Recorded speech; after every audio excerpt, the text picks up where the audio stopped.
Desde Mercedes, Buenos Aires, Argentina, transmite en el 93.9 Radio Fénix, una radio para toda la gente.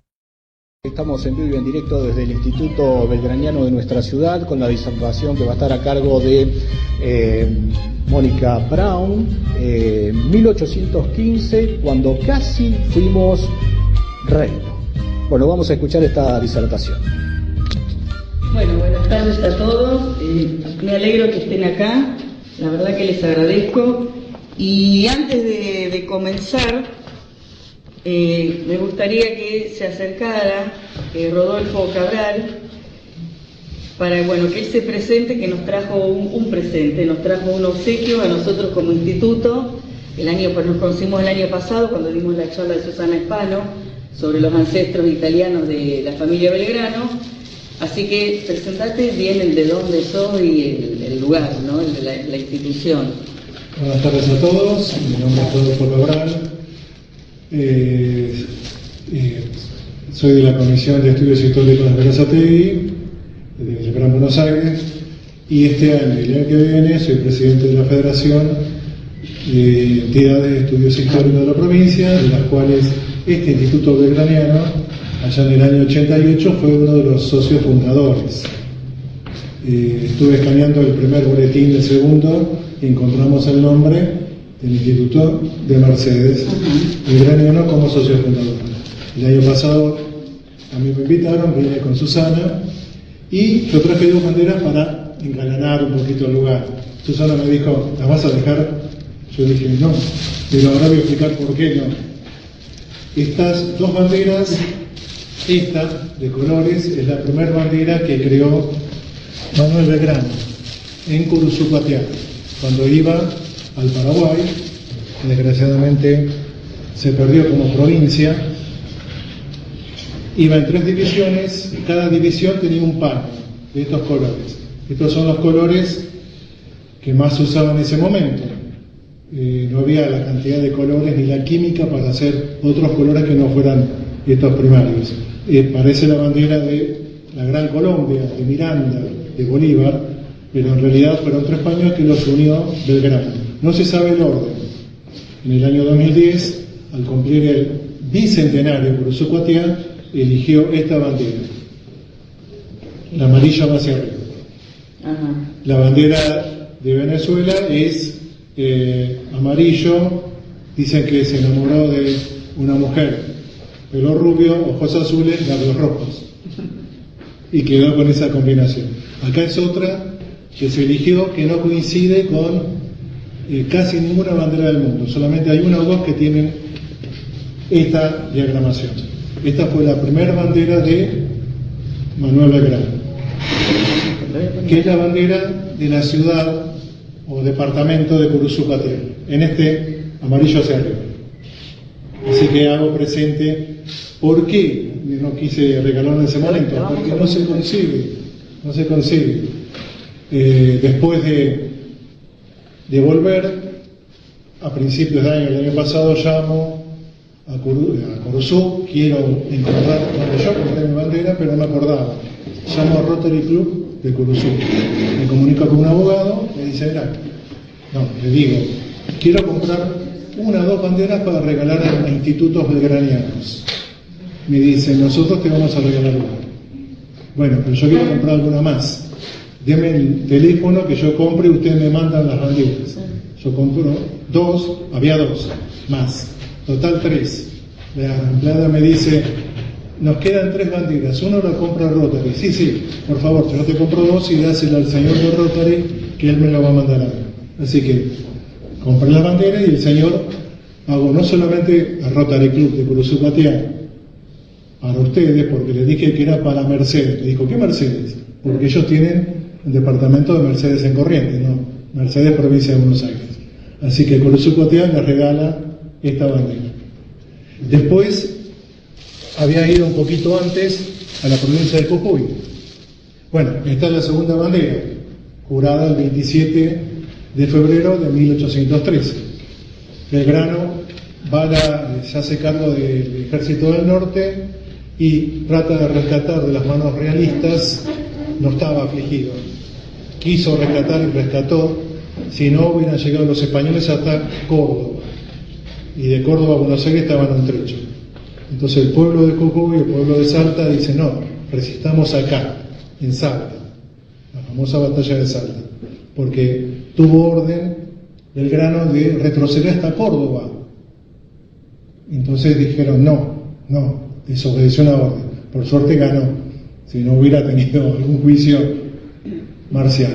Entonces, una vez pasado el éxodo jujeño, que fue un gran sacrificio para el pueblo de Jujuy, no era un chiste, inclusive Belgrano tuvo que obligar a mucha gente a quemar sus viviendas, matar su ganado, envenenar el agua para que los realistas no tuvieran que comer, y efectivamente se tuvieron que volver, no tuvieron que comer.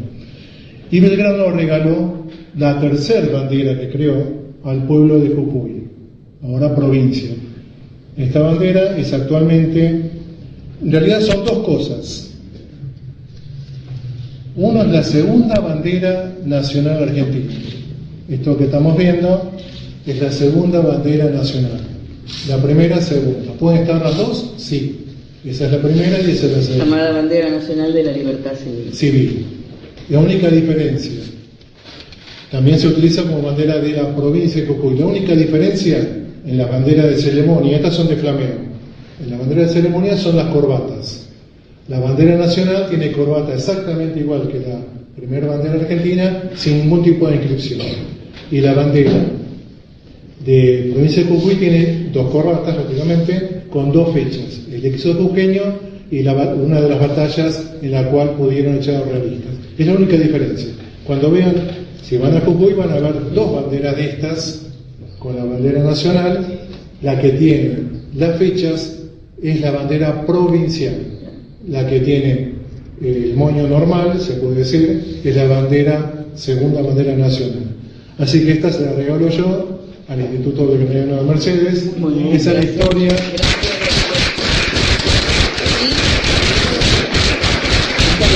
Esas dos banderas y la charla que dio Susana el año pasado. Y nosotros, ya que estamos para la biblioteca de ustedes allá, perfecto, le vamos a dar un ejemplar de cada libro mío y uno de Alejandro con respecto al papel en la política social de Mallorca. Ya después, sí. Bueno, muchísimas gracias.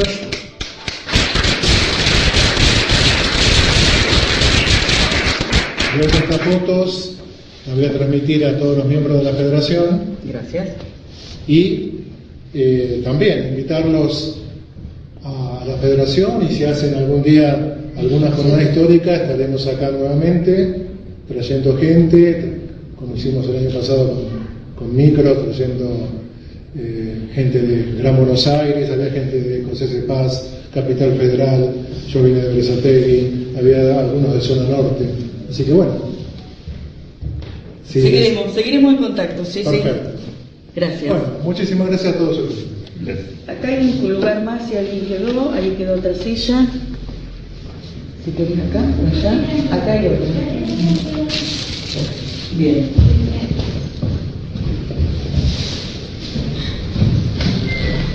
Disculpe la gente que no está escuchando, pero son los acomodamientos de estar en vivo, como la televisión. Bueno, 1815, cuando casi fuimos un reino. Manuel Belgrano, o sea, cuando uno estudia Manuel Belgrano, estamos en el siglo XXI, hay temas que han sido muy estudiados. A mí me llamó la atención, cuando iba a la escuela y demás, que él estuvo, digamos, 3 veces en misiones diplomáticas, y una que en esta que nos vamos a tardar ahora, que viajó a Europa, concretamente a Londres, y nunca se dice gran cosa. Uno se pone a leer y es como que parecería que lo que hizo Belgrano es como ha sido, como digamos, como criticado, o como que no se le ha dado importancia, o como que los historiadores no estaban muy de acuerdo con lo que él había hecho. Y en realidad lo que él había hecho, ¿qué era? Fueron a conjunto con Rivadavia, y allá se encuentra con Zarratea, van a hablar con Carlos IV, con el viejo rey. En ese momento estaba en Italia, su hijo ya había vuelto a España después de la prisión, Y la idea es pedirle a Carlos IV que nos dé la independencia y formar un reino. Esta idea del pensamiento monárquico de Belgrano, como muchos de nuestros próceres, es como que no ha sido bien vista. Este año que cumplimos 40 años de democracia, ¿no?, de nuestras ideas democráticas y republicanas, es como que hablar de monarquía parecería fuera de lugar o parecería que está contra la corriente de lo que uno es. Y sin embargo los próceres, la mayoría de los próceres nuestros eran monárquicos. Para aquella época la monarquía era lo que ellos conocían. Estamos en 1800, no sé, después de 1810, acá estamos en el 15, y el único país que es republicano es Estados Unidos. El resto son todos monárquicos, con distinta suerte. Hasta Francia en un momento había sido republicana, pero todo lo que le trajo de muerte y de sangre con la guillotina y demás, el no poder ponerse de acuerdo, era como un ejemplo muy lindo a seguir. Y la idea de acá en el Río de la Plata, como la mayoría de los próceres en toda América Latina, apuntaban a la monarquía. Ahora, dentro del pensamiento de Belgrano, o sea, por ejemplo, él habla de cosas que a lo mejor tienen actualidad hoy en día por todo lo que uno vive, ¿no? No, o sea, en 1810, en distintas cartas que yo tengo acá, pero no voy a leer todo esto, ni los voy a cansar con datos, con detalle, pero dentro de las ideas que él tiene, que uno lee sus cartas, porque cuando uno habla del pensamiento de Belgrano, porque lo estamos leyendo, él lo escribió. Él quiere un país unido, o sea, quiere que las personas estén unidas, no quiere desunión. Y en un momento, después, en 1817, habla que el problema que tenemos nosotros es falta de espíritu nacional. Y yo digo, estamos en el 2023 y a lo mejor todavía nos está faltando un poquito de espíritu nacional, no a la desunión. Primero no, está en acuerdo con la federación en 1811, pero después en el 13 ya habla, no, dice él, no al federantismo.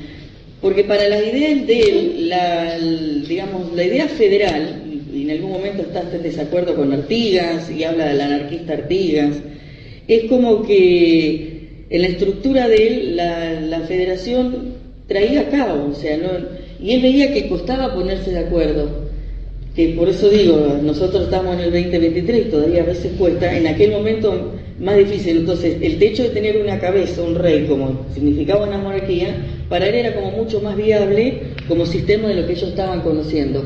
Ahora, el pensamiento monárquico de Belgrano, no fue el único. Ahora estamos en 1815 con la idea de Francisco de Paula, pero él ya había tenido el antecedente en 1808 con el proyecto carlotino, siempre dentro, fíjese, que estamos dentro de la familia de los Borbones, o sea, dentro de la familia real española, como una forma de buscar legitimidad, ¿no? Y buscar no el rompimiento con España, o sea, separarnos de España, independizarnos, pero no tanto a la guerra.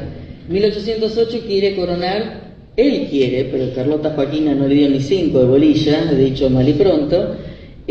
Carlota Joaquina Guinness es una hermana de Fernando VII que está casada con el rey de Portugal y están viviendo acá en Río de Janeiro. Cuando ellos se tienen que ir de España huyendo de Napoleón para no caer presos como había caído su hermano Fernando VII y toda la familia, vienen acá a Río de Janeiro, lo cual a veces uno no dimensiona lo que significó tener una corona, una familia real en la colonia y manejando desde la colonia manejar a Portugal en Europa.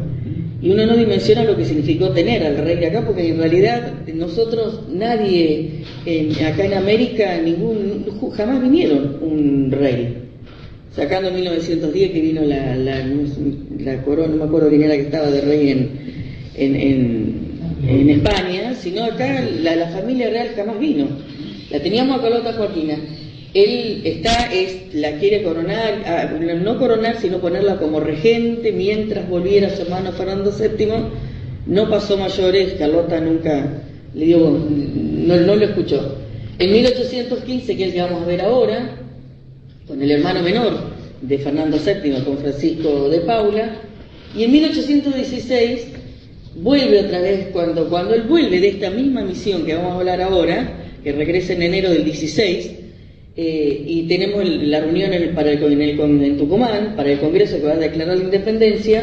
Ahí es donde él, se acuerdan, es recibido el 6 de julio, la independencia el 9, y él sale con que había que independizarse, se pregunta qué había pasado en Europa, y larga la idea de coronar un inca, o sea, un descendiente inca, que había dos en aquel momento, y tampoco cuadró, no por tanto por la idea monárquica, ya le digo, porque no era mal vista la monarquía, sino porque era coronar un inca. Entonces ahí ya cambia, porque no era un europeo, sino que era un inca. Bueno, el proyecto no prosperó. O sea, la idea es que Belgrano tiene coherencia siempre su pensamiento, a pesar de que el fracaso. Quiero leer un pedacito, hay una carta de 1819, a propósito de la Constitución, no sé si la voy a encontrar ahora, no sé si lo marqué bien, de Manuel Belgrano cuando analiza para la Constitución del 19, que no va a prosperar. Él dice: no me gusta ver el gorro frigio, dice, preferiría ver un cetro, pero bueno, si es lo que la gente quiere, si es lo que la mayoría quiere, que sea una forma republicana. Pero a mí me gusta la monarquía, y estamos en el 19, él muere en el 20, o sea, lo que voy es que él es coherente siempre su pensamiento en su idea monárquica. Concepto importante para Manuel Belgrano: buscar siempre la parte legal, o sea, por eso ahora conectarse con el rey, o sea, buscando la legitimidad, el no a las juntas españolas, la retribución de la soberanía al pueblo. Es decir, las ideas que se van a plasmar dentro de la Revolución de Mayo, ¿no? De que el pueblo es el que elige, el que se gobierna. Nosotros, como pertenecientes a España, pertenecíamos a la corona española, a los reyes, no a España. Entonces, idea de que si el rey no está para los españoles, tampoco está para los americanos, o sea que si ellos organizan las juntas, bueno, nosotros también. O sea, toda esa idea que la manejan los abogados, ¿no? En aquel momento, nada más, y que son las discusiones que vemos en el Cabildo Abierto del 22 de mayo. Entonces, él está siempre, quiero remarcar esto en Belgrano, ¿no? Su idea de buscar la legalidad, de buscar lo legítimo, de separarse, sí, siempre, pero buscándole la forma de qué manera poder ser, digamos, independientes de una manera, ya les digo, legal, ¿no? Dentro de las normas y de lo que convenía hacer. Finalmente tenemos la misión diplomática, entonces, que va con Bernardino Rivadavia, un personaje que, digamos, fue cuestionado, ahí va a entrar, cuestionado, ¿no? O no, para la intento de historia argentina se está analizando. Va con Bernardino, no era el que tenía que ir, había otro que correspondía que hubiera viajado. En septiembre de 1814, Gervasio Posada, director supremo de las Provincias Unidas, a través de su Consejo de Estado y con la aprobación de la Asamblea del año 13, designa al doctor Mariano Medrano y al general Manuel Belgrano comisionados diplomáticos en Europa, Inglaterra y España, donde se unirían a Manuel de Zarratea, debiendo pasar antes por la corte portuguesa en Río de Janeiro. Medrano renuncia, no se sabe por qué, no acepta, no va, y es reemplazado entonces por Bernardino Rivadavia.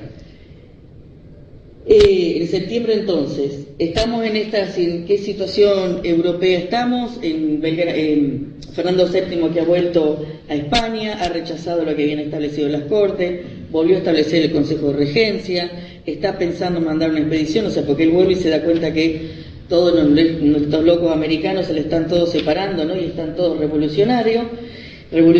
Entonces es en ese contexto que van a Europa. En diciembre del 14 se les dan las instrucciones, como siempre, públicas y reservadas. Como una vuelta decía, ¿te acuerdas de Rogelio José María Rosa? Las reservadísimas, porque después había otras peores, en este caso no, en otra misión. En diciembre entonces los diplomáticos reciben los pliegos con las instrucciones para la misión. Las reservadas eran solamente para Rivadavia y las tenía que abrir en Londres.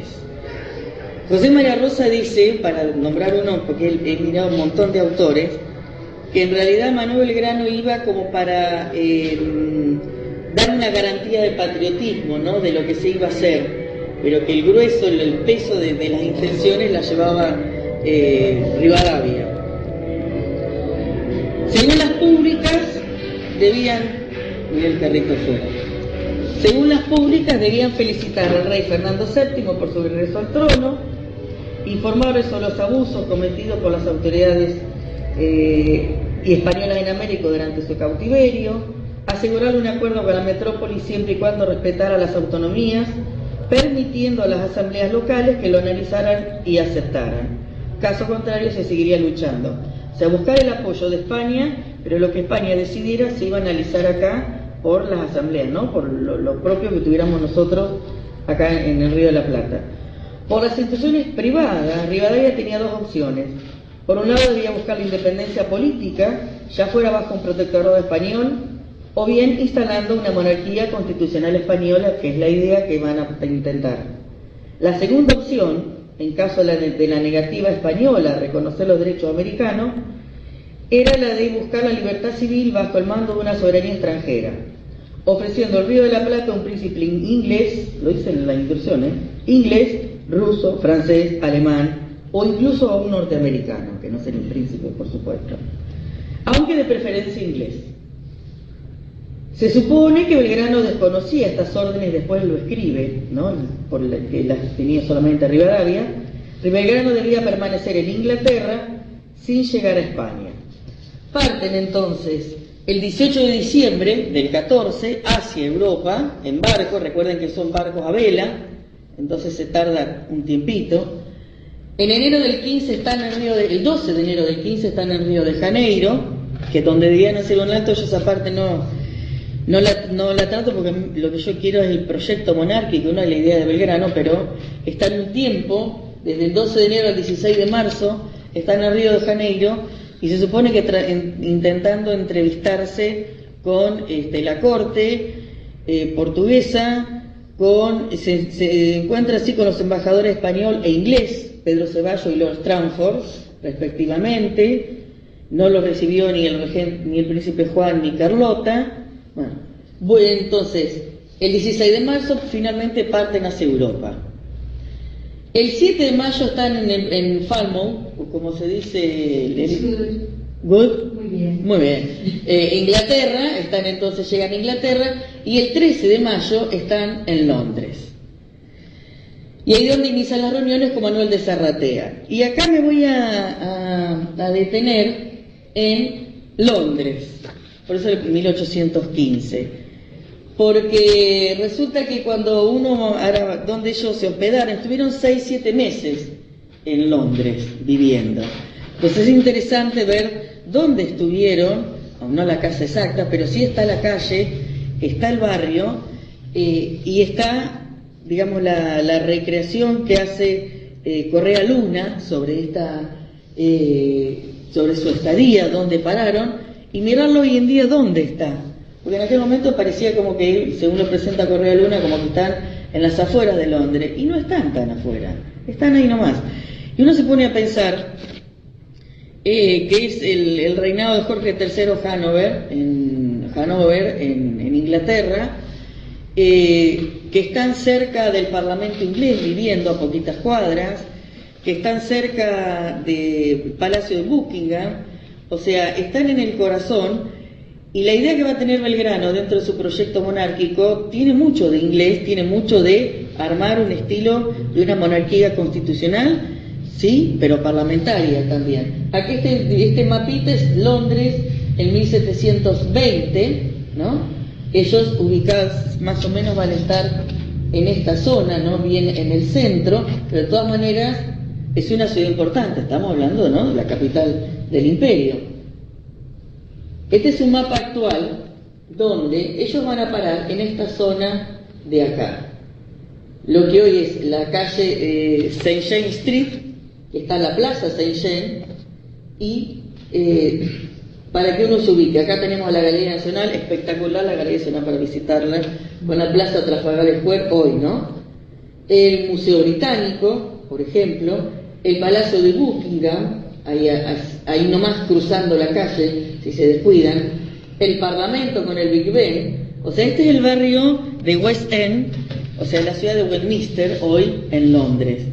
O sea, hoy es centro, y ellos van a establecerse, van a alquilar, ahora les voy a leer, una pieza, digamos un piso, la calle St. James Street, la plaza. En esta zona se van a instalar Y yo que soy voladora, muy voladora, vos reíte, me puse, porque una vez fui a Londres, fui medio regañadientes, ¿te acordás? Con Yeye Fresia, hace ya 2 millones de años, en el 2009. Digo yo la caminé esta zona. Digo yo, pero Piccadilly Circus, uno anduvo, digo yo estuve caminando Belgrano, digo yo, no por esas cosas que uno tiene, que tenemos los históricos, del hecho de meternos y decir, estoy donde estuvo viviendo 6 meses, cómo era y qué estuvo haciendo. Entonces dije, claro, Belgrano salía a caminar, lo tenía ahí nomás al Parlamento, la tenía la Avenida Westminster, ahora vamos a leer un poco cómo era el barrio también, digo yo, pero es una cosa impresionante. Lo que escribe Correa Luna, ¿no?, en su recreación de dónde estuvieron, con respecto al hospedaje de los comisionados, dice: un apacible departamento amueblado de 2 pisos, alquilado en la propiedad de Miss Elizabeth Gardiner. Sería delicioso, expresa el autor, Correa Luna, que es un libro de 1929, sería delicioso llegar a la descripción detallada de aquel interior criollo, incrustado en pleno home inglés. En el home, seguramente suite, de Mr. Gardiner, una rubia alta y silenciosa, que no se cansaría de mirar con ojos espantados a sus enigmáticos huéspedes, los que, sin ser indios, procedían también de aquella inquietante América del Sur, capaz en su condición de tierra de prodigios hasta de exportar gentlemen auténticos. Pues bien, gracias al espíritu meticuloso de Belgrano, porque él cuando vuelve en enero del 16 a la Argentina, Belgrano, que era sumamente, como dice, meticuloso y estructurado, realiza todo un informe, escribe un largo informe a la Asamblea, al Director Supremo. Entonces ahí cuenta un montón de cosas y uno se entera. Pues bien, gracias al espíritu meticuloso Belgrano sabemos que tal casa estaba situada en el número 38 de St. James Street, en pleno West End, barrio distante y solitario a la sazón. Yo no consideraría tan distante, pero bueno. Allí, en el modesto saloncillo del primer piso, en torno a la mesa que oficiaba de despacho gravemente taciturnos, mantuvieron la primera conferencia con don Manuel de Zarratea. Estamos entonces en esa zona, fíjense, esto es un dibujo actual, acá vamos a ir, vieron que uno busca imágenes y siempre marcan los hoteles, las imágenes que lo llamamos a ir al Hotel St. James acá, no. Este es el barrio de West End, en esta zona, en el oeste. Acá tenemos el Palacio de Buckingham, ¿no? O sea, ahí veo, para que uno vea la cercanía, ¿no? La calle, St. James Street, la plaza, o sea que en una de estas calles es donde estuvieron Belgrano, Zarratea, Rivadavia. Esta es una pintura de época, donde busqué barrio de West End, ciudad de Westminster, al oeste de Londres antiguo. Hoy es el principal centro comercial y de entretenimiento. Es el distrito central de negocios más grande del Reino Unido, esa zona, y el más caro en alquileres de oficinas y espacios comerciales. Está cerca del Piccadilly Circus, del Museo Británico, Trafalgar Square, bueno, la Galería Nacional. En aquel momento era la residencia de la élite rica, por estar esta zona contra el viento que se elevaba de la ciudad muy poblada. Estaba cerca de la sede real del poder en el Palacio de Westminster, hoy sede del Parlamento, donde tenemos, para sacar la foto, al relojito, al Big Ben. Además de la cercanía con el Palacio de Buckingham. Esta calle, la calle St. James Street que miramos recién, y la plaza, fueron terrenos arrendados por el primer conde de St. Albans en 1662. Cuyos fideicomisarios obtienen el dominio absoluto de la zona de la Plaza de Santiago, o St. James Square, en 1665. Esa es otra pintura de época. En 1720, en esta zona, residían 7 duques y 7 condes en los lados este, norte y oeste de la plaza, con casa estilo georgiano, estas casas altas, una pegada a la otra, con muchas ventanas. En 1808 se erige una estatua ecuestre. Acá tenemos la plaza en 1752, que es la plaza tal cual la vio Belgrano, y donde él estaba en una de las calles, posiblemente esta de acá adelante, con la casa en el 38 de St. James Square. Ahí está la estatua, es de la misma plaza hoy, con la estatua que posiblemente Belgrano la ha mirado y dice, mira, la inauguraron hace poquito, porque fue de la época de él. En 1808 entonces se erige una estatua ecuestre, alta y con pedestal de piedra, de Guillermo III de Orange, el rey que logró la unidad después de la gloriosa Revolución Inglesa, ¿no, Elizabeth? Donde logra tener el trono y terminar de asentar y establecer la monarquía parlamentaria. En 1808 se elige esa estatua ecuestre al rey Guillermo, y Belgrano estuvo en el 15, o sea que evidentemente esta zona la caminaba, estuvo viviendo 6 meses, entonces es muy interesante ver, digamos, el lugar, porque no todo era la política, ¿no? Bien, entonces, en esta zona de West End, ¿no? En Londres, se inician las negociaciones, las charlas con Zarratea, otro personaje que es, Manuel Zarratea es así como medio cuestionado o de análisis para la historia argentina.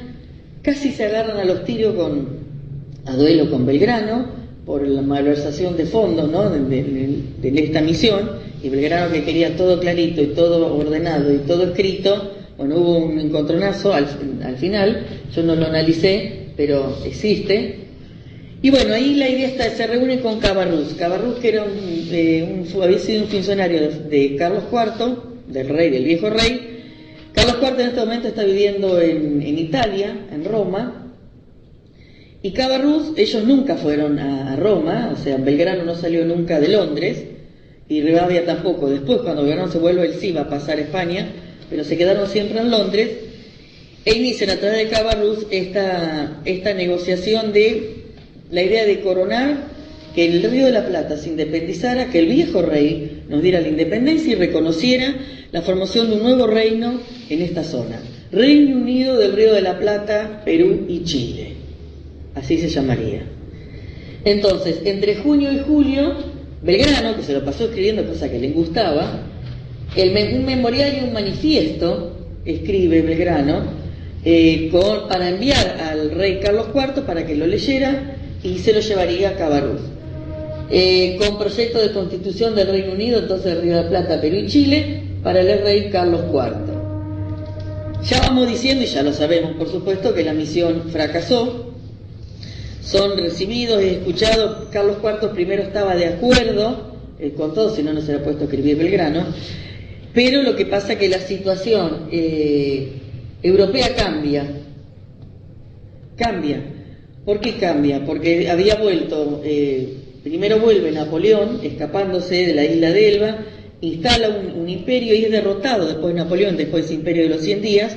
Entonces, después de la derrota de Napoleón, es como que evidentemente ya no tiene sentido seguir buscando, no íbamos a lograr nunca que España nos reconociera, porque al no estar Napoleón, yo lo tengo otra vez a Fernando VII fuerte. Entonces, mientras estaba Napoleón era una cosa, pero no estando Napoleón es otra. En octubre, como las noticias llegan lentas, en octubre llega la noticia de Buenos Aires de que se le habían revocado los poderes a Belgrano y San Martín, conociéndose la situación europea. Porque acá es interesante ver que habíamos dicho que Posada los manda a Belgrano y a Rivadavia a Europa. En estas cosas de la situación política argentina un poco cambiante, en esta época también. A Posada suceden como directores supremos en el tiempo que dura la misión y hasta el regreso de Belgrano a Buenos Aires, Alvear, Viamonte, Rondó y Álvarez Thomas. Entonces tenemos, sumado a Posadas, tenemos 5 directores supremos, que yo mandé una misión, la gente está allá, pero los que siguen no sé si tienen el apoyo, si le dan el apoyo a los que están en Europa. Esto demuestra la inestabilidad política nuestra, rioplatense, y da pie al cuestionamiento de los poderes conferidos a ambos comisionados en Europa. Entonces Álvarez Thomas finalmente les revoca los poderes, tienen que volver. El 15 de noviembre Belgrano vuelve, pega la vuelta, mejor dicho, para el Río de la Plata, y va a llegar, y el 3 de febrero, llega en enero, y el 3 de febrero del 16 Belgrano eleva un informe de su misión al director supremo. Y ahora es cuando, en base a ese informe y demás, nos enteramos qué fue lo que decía el memorial y el manifiesto, cuál era la idea y qué es lo que pedían ellos a Carlos IV, y que Carlos IV primero había estado de acuerdo, ¿no es cierto? Esta imagen, Memorial del Rey por los diputados Belgrano y Rivadavia, es una imagen del libro de Matías Dib.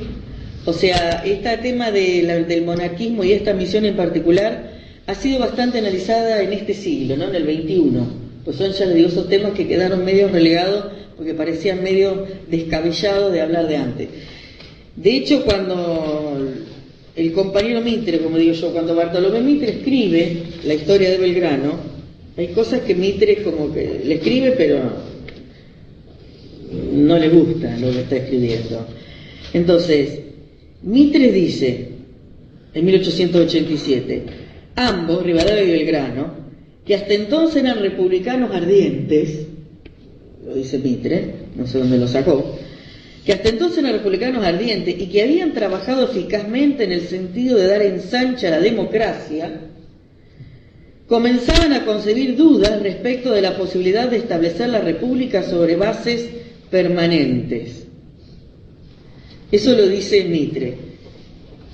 Evidentemente, lejos de la realidad de lo que era Belgrano. O sea, cuando uno se pone, que eso es lo que tenemos que tener cuidado a veces nosotros los historiadores, ¿no? Porque uno a veces se pone a analizar hechos de hace 200 años y mirarlos con las ideas nuestras, el diálogo, el consenso, los valores actuales, todos iguales, y ponerse a analizar cosas de 200 años atrás a través de los ojos nuestros no sirve, o sea, porque no vamos a estar de acuerdo. Lo mismo cuando uno habla de Belgrano, que siempre defendió la educación de la mujer y demás. Cuando uno se pone a ver, ¿qué tenía que saber la mujer? Y la costura, lo básico, el manejo de la casa. Entonces, ¡ay, qué machista! A ver. Pero cuando uno ¿por qué no dice que estudie para ser maestra, para tener una profesión? No. O sea, basta. El avance está que hablaba de la mujer, pero encima si le vamos a achacar que la mujer tenía que estudiar lo que tenemos que saber nosotros hoy en día, como mujeres, evidentemente estamos fuera de época. Hay cosas que no se pueden analizar.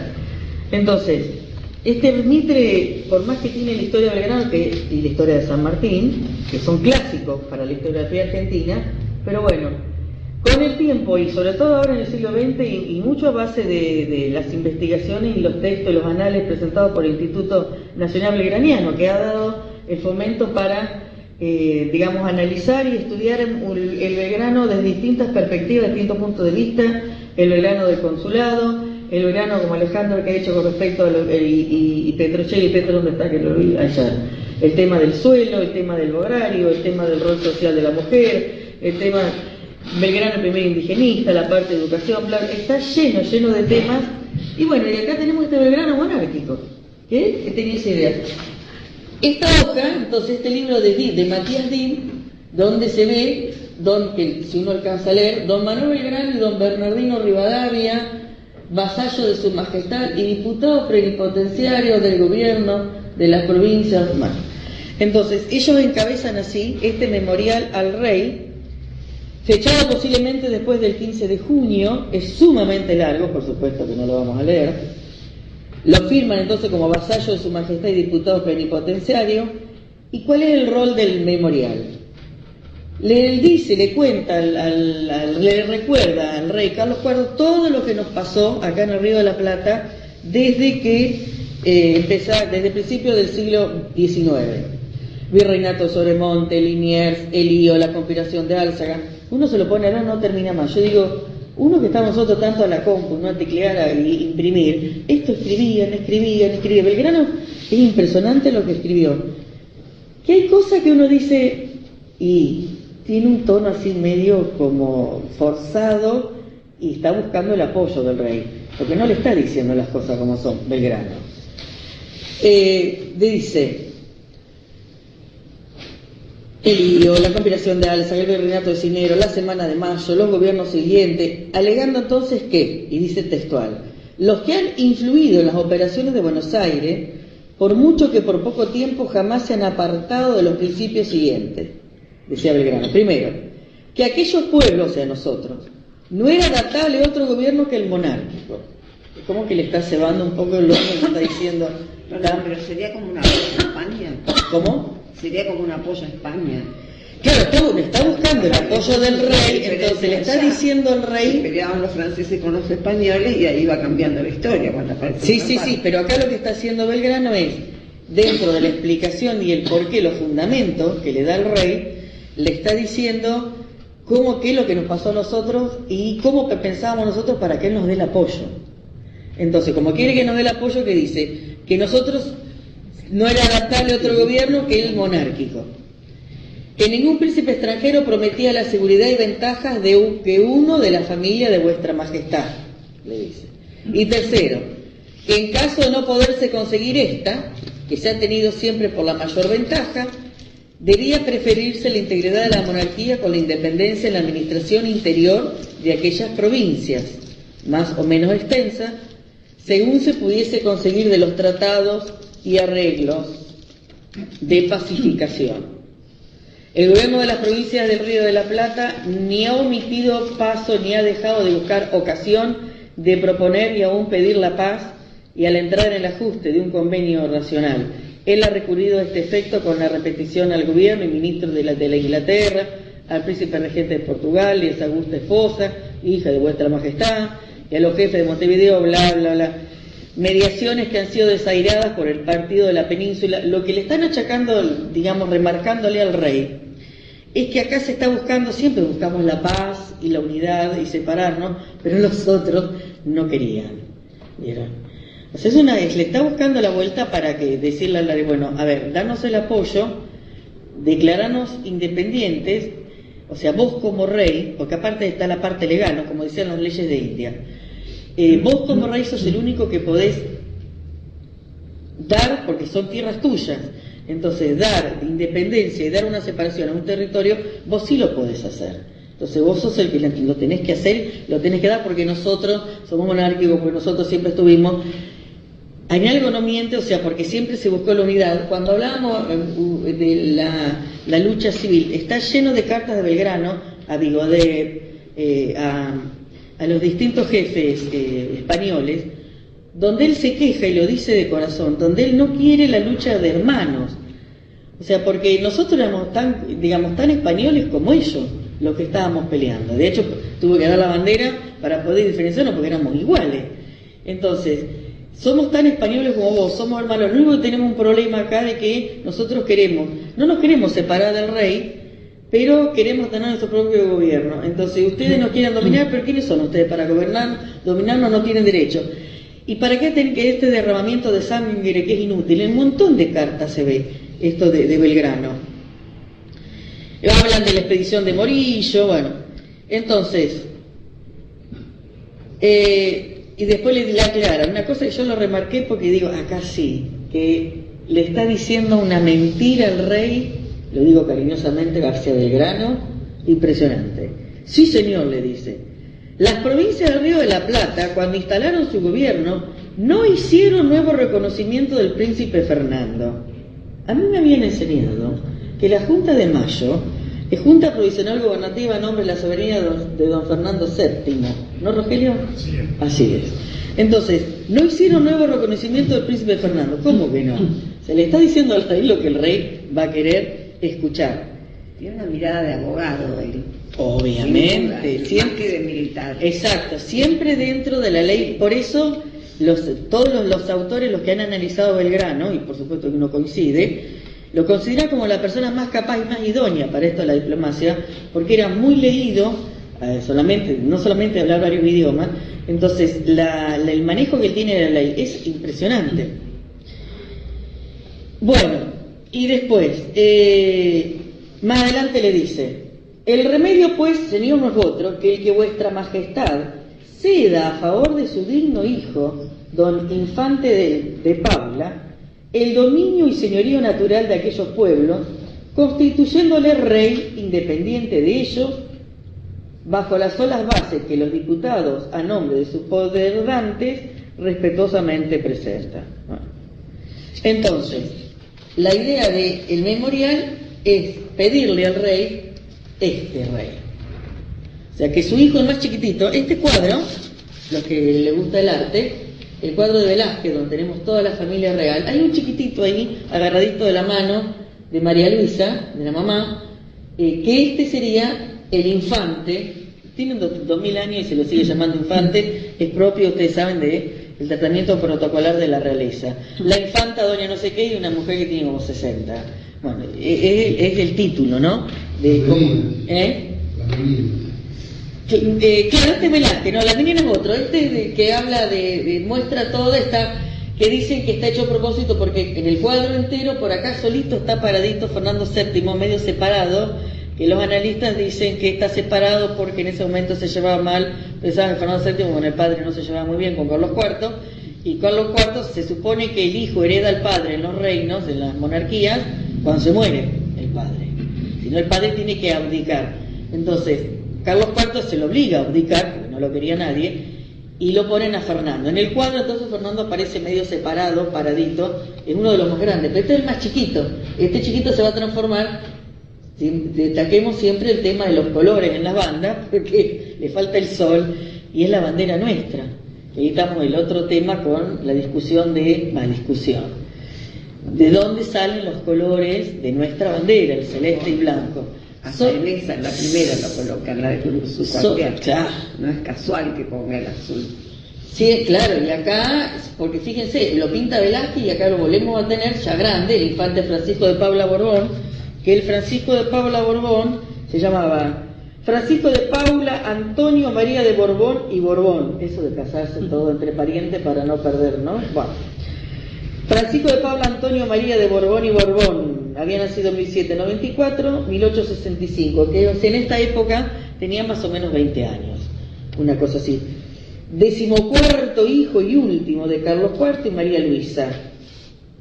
Acompañó a sus padres en el exilio en Roma, se casó en 1819, acá era todavía soltero entonces, con una sobrina napolitana, Luisa Carlota de Borbón do Sicilia. Y seguimos dentro de la familia, hija de su hermana María Isabel. Bueno, se casó con una sobrina. Bueno, este era el candidato entonces al trono, según se pedía, y ahora venimos con el manifiesto, ¿no es cierto? El manifiesto para el rey lo integran varias declaraciones. En primer lugar, un texto en el cual Carlos IV acepta otorgar derechos a su hijo menor como monarca del nuevo reino en estos términos. No los vamos a leer todos.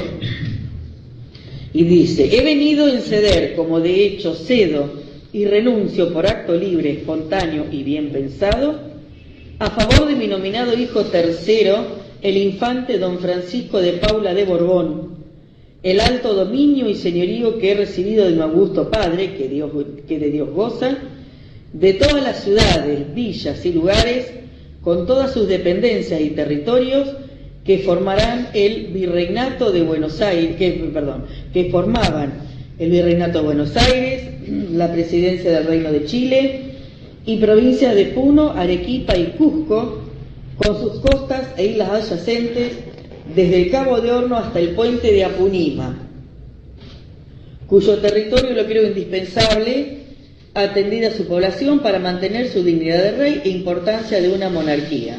En consecuencia, instituyo a mi nominado hijo por rey y soberano independiente de dichos reinos y provincias, y a fin de que los gobierne y rija con el mayor acierto y conformidad a las luces del presente siglo. Cuando yo leí Virreinato de Buenos Aires, presidencia del Reino de Chile, provincia de Puno, Arequipa y Cusco, desde el Cabo de Horno hasta el puente de Apunima, digo, ¿qué es el puente de Apunima? Entonces digo yo, ¿cuál será? Acá tenemos el mapa, el virreinato, el Capitán General de Chile, todo lo que es Alto Perú, y acá tenemos un mapa de Perú. No figura como Apurímac, o sea que posiblemente sea un error en la escritura, ¿no?, de Belgrano. Apurímac, acá el departamento en rojo, al lado de Cusco, Arequipa, que lo nombra, Arequipa, Puno, Cusco y hasta el puente, o sea, desde Apurímac hacia el sur, o sea, desde la parte sur de Perú, todo esto podríamos haber sido nosotros, desde todo el sur de Perú, todo Bolivia, acá y Chile. Eso establecía el rey como límites del rey. Se le pedía al rey y el rey estaba de acuerdo porque lo había aceptado. Y después, en la otra parte del memorial, el manifiesto dice: he adoptado las bases de constitución siguientes. Porque Belgrano escribe, y acá tenemos otra vez el genio belgraniano, el proyecto de constitución para el nuevo reino. Ese, yo siempre digo, el genio de Belgrano. Yo quiero hacer el cambio, quiero establecer esto, pero te digo cómo hacerlo también. Te doy la base. Es la crítica constructiva que uno le podría decir, ¿no? O sea, él quiere un cambio, pero te dice cómo. Uno puede mejor no estar de acuerdo, pero se toma el trabajo de hacer y de escribirlo. Tiene varias partes el proyecto de constitución. Según habla del reino, del rey, de la nobleza, del cuerpo legislativo, del ministerio, del poder judicial y del común de la nación. En todo esto, ahora vamos a ver un pedacito de cada parte, pero lo que está estableciendo Belgrano es una monarquía constitucional y parlamentaria, que el infante Francisco de Paula iba a tener estas características. Entonces, dice el rey Carlos IV en el texto, en el manifiesto: he adoptado las bases de constitución siguientes, las que ordeno y mando a mi amado hijo, el infante don Francisco de Paula, y a la nobleza, autoridades, ejércitos y pueblos de su nuevo reino, que respeten, guarden y cumplan dichas bases constitucionales como principios sagrados e inalterables y el primer fundamento de su monarquía.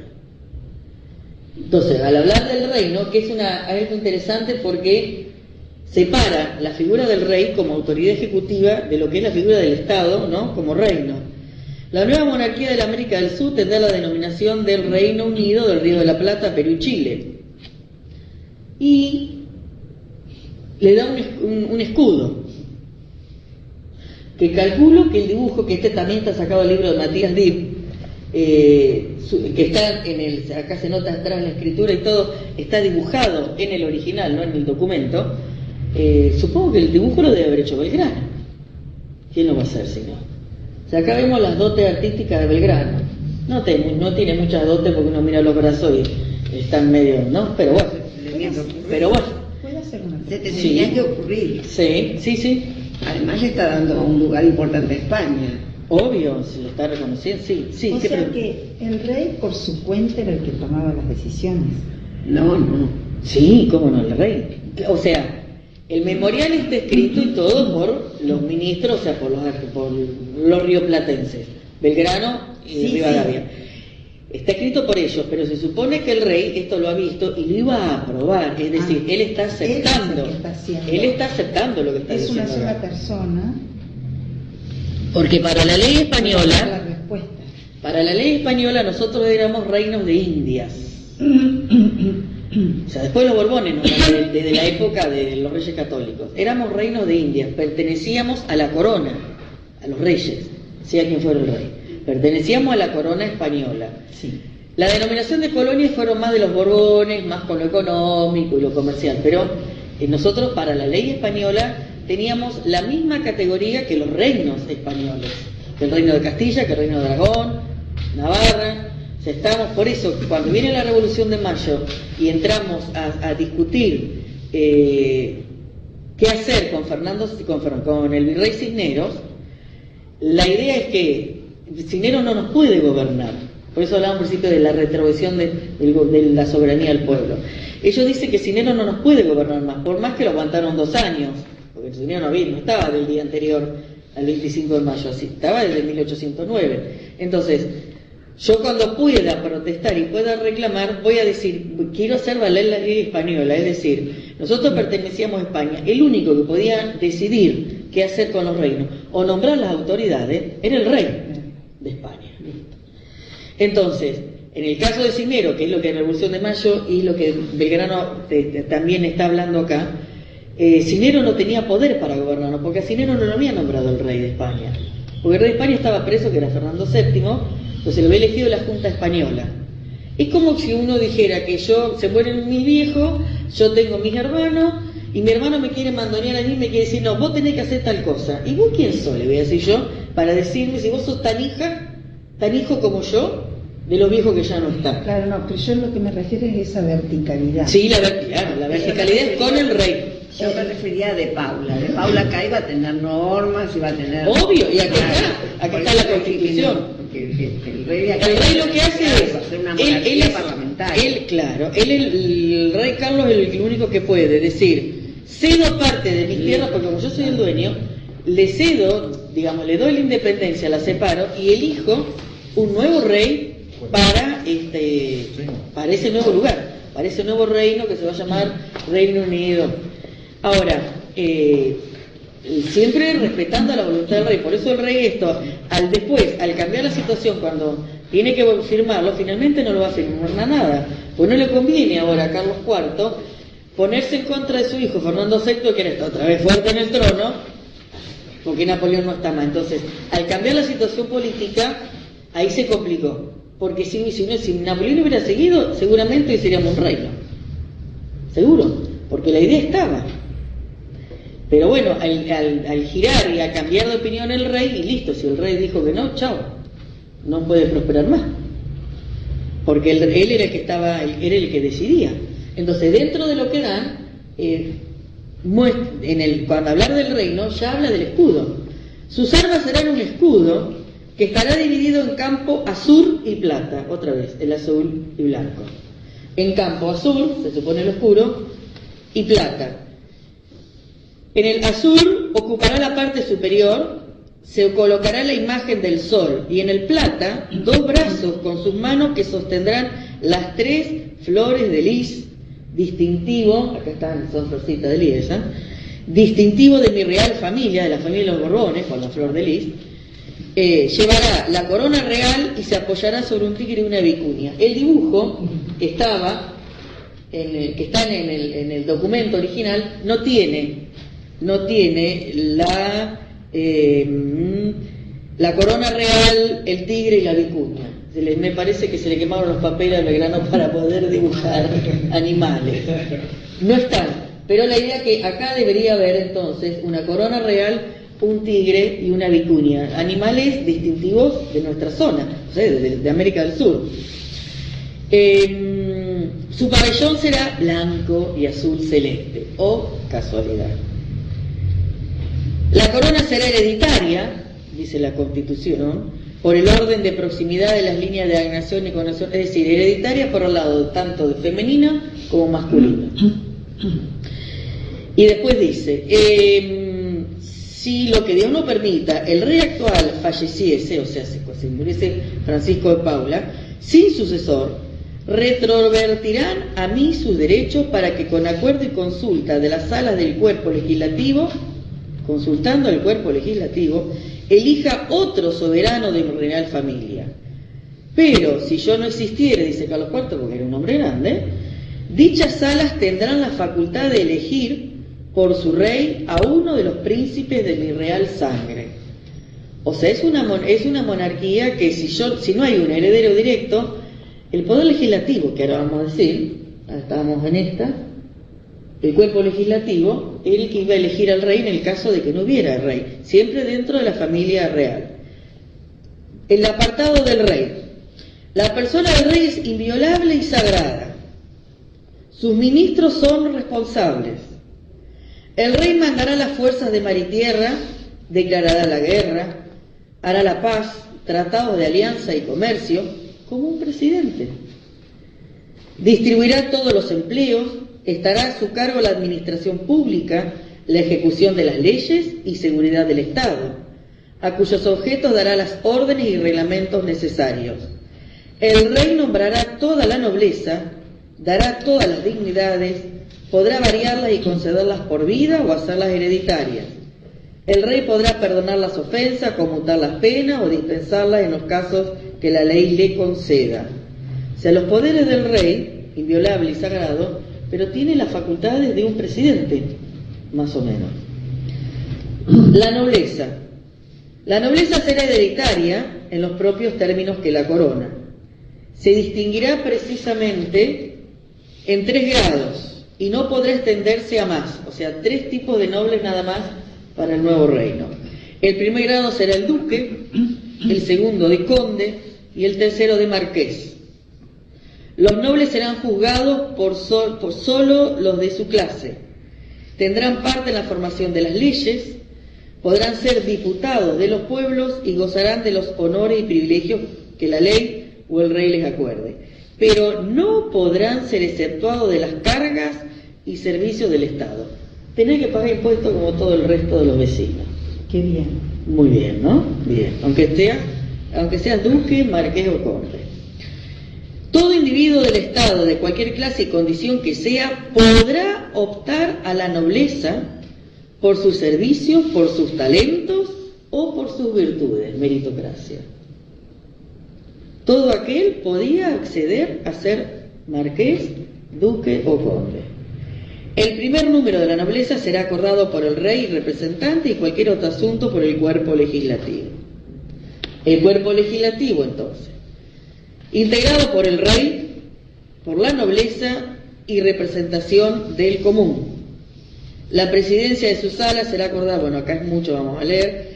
Los electos de la nobleza, clero y común durarán 6 años, empezando a renovarse los primeramente electos por mitad cada 3 años, como los nuestros, cuando duraban 9, ¿no? Aquella vuelta a los senadores, antes.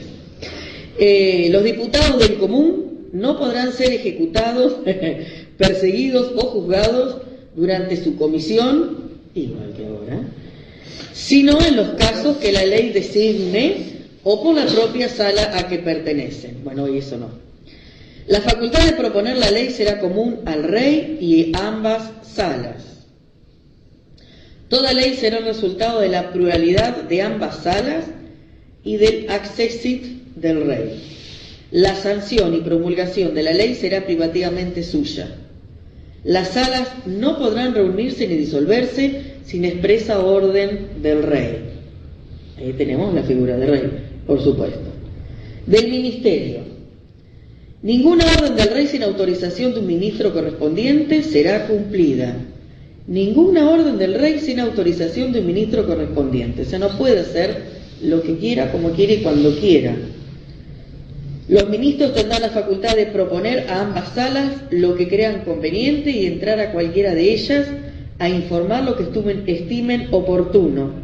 Los ministros serán indispensablemente miembros de la alta sala y solo por ella podrán ser juzgados. Poder judicial. Los jueces serán nombrados por el rey, serán perpetuos e independientes. Y después agrega algo interesante. Se establecerán los jueces del hecho llamados jurados. Eso es algo nuevo. En la forma más adaptable a la situación de los pueblos. El común de la nación, nosotros. A más del reparto proporcionado y uniforme de todas las cargas y servicios del Estado, de la opción de toda la nobleza, empleo de dignidades y del común concurso y sujeción a la ley, la nación gozará con derecho de propiedad inalienable, la libertad de culto y conciencia, la libertad de imprenta, la inviolabilidad de las propiedades y seguridad individual, en los términos que clara y distintamente acuerde el Poder Legislativo. Está hablando de derechos que tenemos nosotros igualmente hoy en día. O sea, hay una parte de, por eso digo, de republicanismo, ¿no? De reconocimiento de libertades que está haciendo Belgrano. Finalmente, dentro del manifiesto, dirigiéndose al infante Francisco, Carlos IV decía: y habiendo vos, mi hijo, don Francisco de Paula, aceptado ante mi real persona la cesión que os hago y el reino que os dono, os mando que luego lleguéis a tomar posesión de vuestro reino, juréis con la solemnidad de estilo guardarlas y cumplirlas, y hacer que todos las guarden y cumplan. Y después agrega que pedía mando a mi hijo primogénito, o sea, Fernando VII, a todos los demás infantes y príncipes de mi real sangre y familia, y pido a todos los soberanos de Europa y a mis muy amados hijos e hijas, príncipe regente de la corte del Brasil, el que os reconozcan por rey legítimo e independiente de los 3 reinos unidos, Río de la Plata, Perú y Chile, que como a tal os traten y respeten. Entonces, cuando uno lee la Constitución, que repetimos, esto no pasó a mayores, pero las ideas de Belgrano evidentemente son claras, no solamente la monarquía, sino que no es una monarquía, digamos, absoluta, no es una monarquía cualquiera, sino que tiene el apoyo de España. Hubiera sido, a lo mejor hubiera estado interesante, vaya uno a saber lo que hubiera pasado si esto hubiera cuadrado, pero no se dio.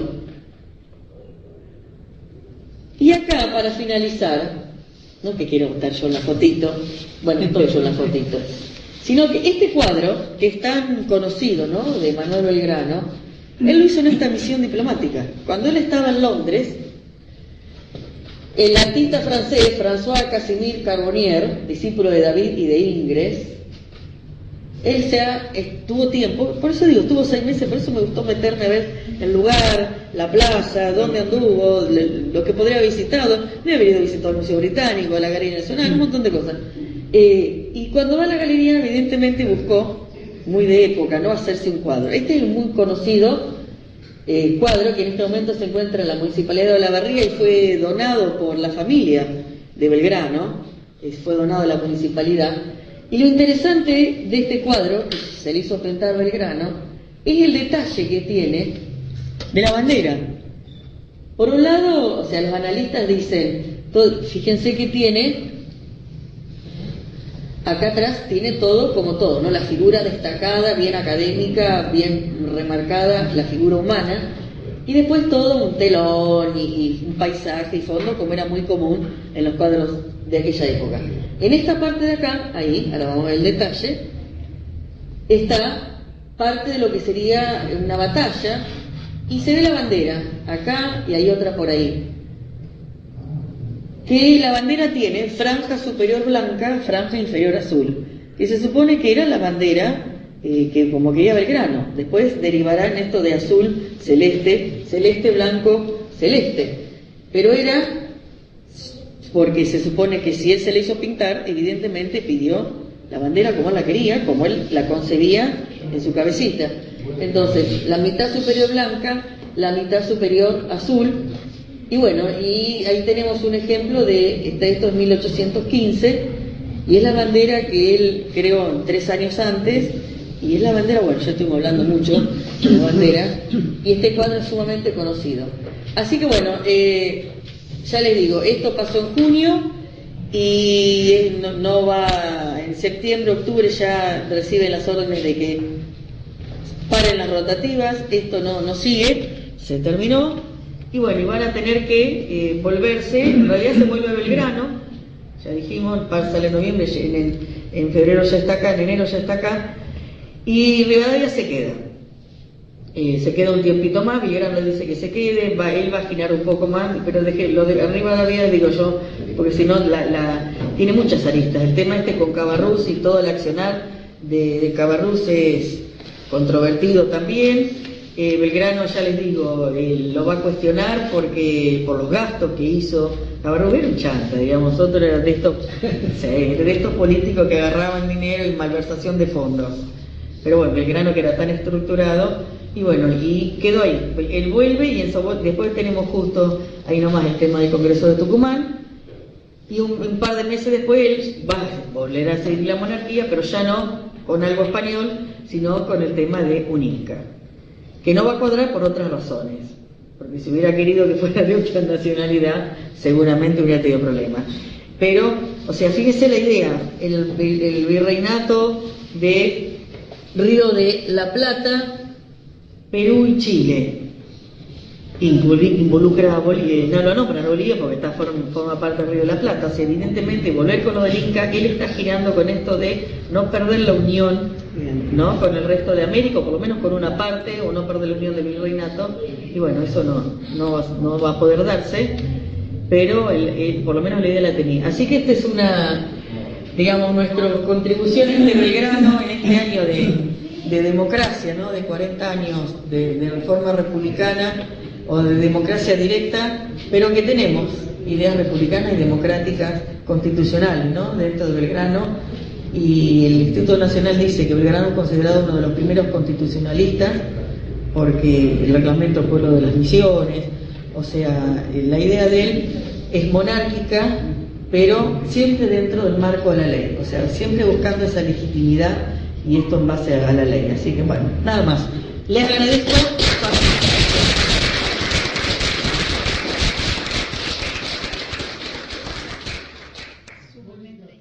Desde Mercedes, Buenos Aires, Argentina, transmite en el 93.9 Radio Fénix, una radio para toda la gente.